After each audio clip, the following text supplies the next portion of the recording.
यस्या प्रभावमतुलं भगवाननन्तो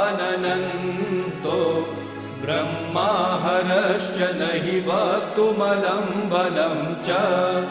सा चण्डिकाखिलजगत्परिपालनाय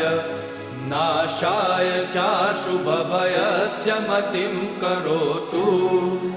या श्रीस्वयं सुकृतिनां भवनेष्वलक्ष्मी पापात्मनां कृतधियां हृदयेषु बुद्धि श्रद्धा सतां कुलजनप्रभवस्य लज्जा तां त्वां नताः स्म परिपालय देवि विश्वम् किं वर्णयाम तव रूपमचिन्त्यमेतत्